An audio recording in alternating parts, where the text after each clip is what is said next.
Student, मैं कोमल सिंह आप सबका अपने YouTube channel political science net crackers and winners में बहुत बहुत स्वागत करती हूँ। आशा करती हूँ आप सब बहुत अच्छे होंगे। स्टूडेंट, आज हम जिस टॉपिक के विषय में बात करेंगे वह है शिक्षण की अवधारणा यानी कॉन्सेप्ट ऑफ टीचिंग।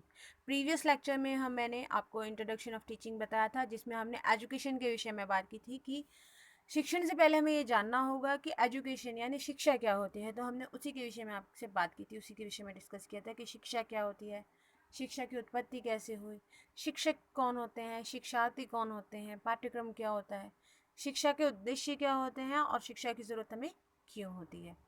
आज हम जानेंगे शिक्षण की अवधारणाएं, जिसमें हम जानेंगे एजुकेशन और टीचिंग क्या होती है। क्योंकि आप एजुकेशन और टीचिंग को अलग अलग नहीं ले सकते स्टूडेंट। एजुकेशन से टीचिंग रिलेट करती है, इसलिए सबसे पहले आपको शिक्षण से भी पहले आपको शिक्षा को जानना बहुत ज़रूरी है।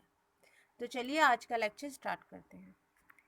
स्टूडेंट, शिक्षण का अर्थ क्या होता है?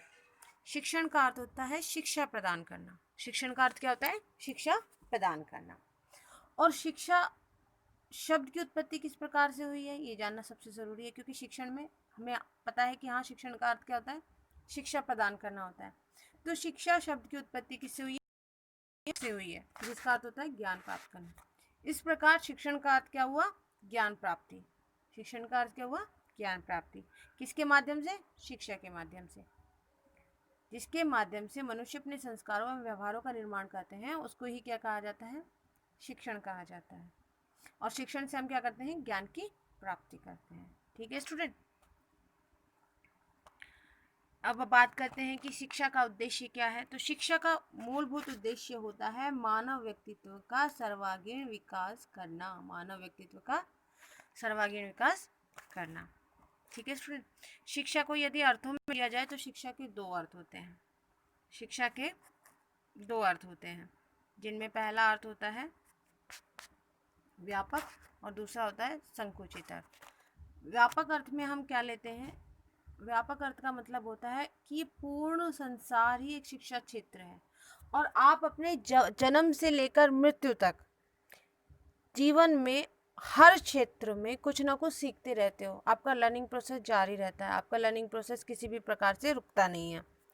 तो ऐसी स्थिति में क्या होता है कि आपका पूरा जीवन काल एक शिक्षा क्षेत्र बनकर रहता है, जिसमें आप अपने अनुभवों के माध्यम से कुछ ना कुछ सीखते रहते हो। इसलिए इसको व्यापक क्षेत्र में लिया जाता है, क्योंकि यहाँ पर पूरा संसार ही एक शिक्षा क्षेत्र है, जिसमें आप अपने परिवार से, समाज से, हर व्यक्ति से कुछ ना कुछ अपने अनुभवों के माध्यम से सीखते रहते हो। इसलिए आपका पूरा जीवन काल एक शिक्षा काल ही कहा जाता है और शिक्षा काल ही रहता है जब तक आपकी मृत्यु नहीं होती। तो पूरा जीवन काल एक शिक्षा काल का उदाहरण है। यदि हम बात करें संकुचित की, तो संकुचित ये होता है स्टूडेंट, संकुचित जो शिक्षा होती है, संकुचित शिक्षा में क्या क्या आता है? देखिए, संकुचित शिक्षा में आता है आपका शिक्षण संस्थान। कुछ शिक्षण संस्थान, कुछ इंस्टीट्यूशंस तक जो सीमित रहती है वो संकुचित शिक्षा होती है। इसके माध्यम से क्या होता है? कुछ निश्चित अवधि के लिए किसी निश्चित जगह पर आपकी शिक्षा आपको कराई जाती है, जिसमें कुछ निश्चित पाठ्यक्रम होता है, निश्चित अवधि होती है।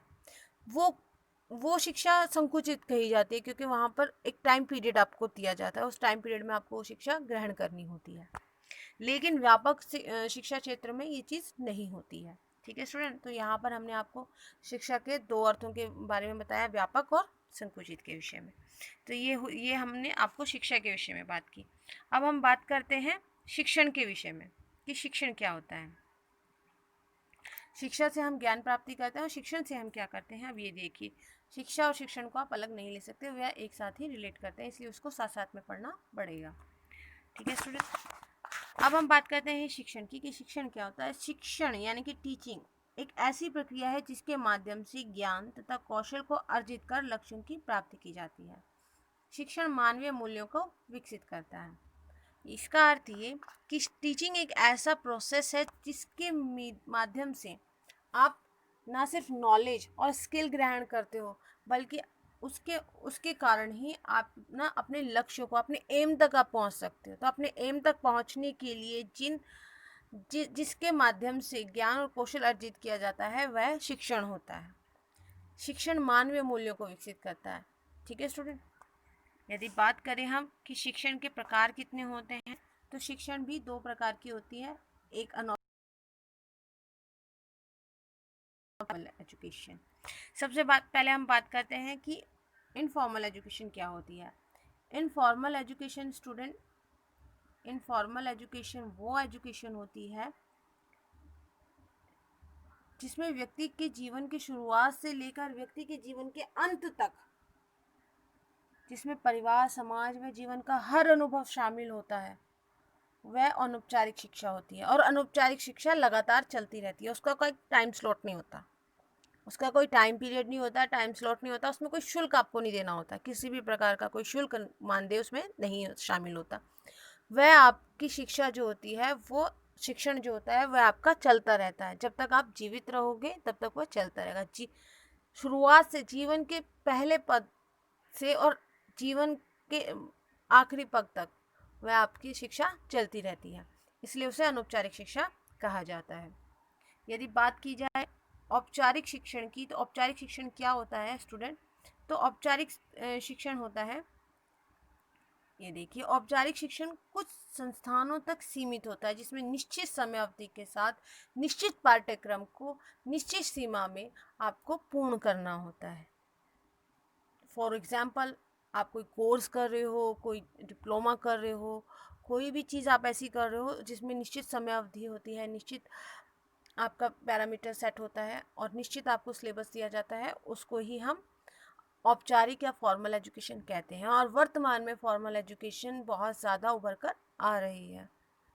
ठीक है स्टूडेंट, तो आज हमने आपको शिक्षण और शिक्षा के विषय में बात की कि शिक्षा क्या होती है, शिक्षण क्या होता है, शिक्षा के क्या उद्देश्य होता है, शिक्षण का अर्थ किस रूपों में लिया जाता है, शिक्षण के किन अर्थों में, जो रूप है उनके किस रूप में वो विभाजित हुई हैं, किस तरीके के उनके अर्थ हैं, जिनमें एक व्यापक है और एक संकुचित है। और शिक्षण क्या होता है, शिक्षण किसके माध्यम से किया, एजुकेशन का उसमें क्या रोल होता है। और सबसे बड़ी बात हमने आपको बताई कि शिक्षण के कितने रूप होते हैं। शिक्षण एक औपचारिक होता है, एक अनौपचारिक होता है। अनौपचारिक शिक्षण कैसा होता है, औपचारिक शिक्षण कैसा होता है। नेक्स्ट लेक्चर में हम शिक्षण के स्तरों के बारे में, उनकी परिभाषाओं के विषय में बात करेंगे। तो बने रहिए हमारे लेक्चर्स के साथ, हमारे चैनल को लाइक कीजिए, शेयर कीजिए एंड सब्सक्राइब कीजिए। Thank you so much.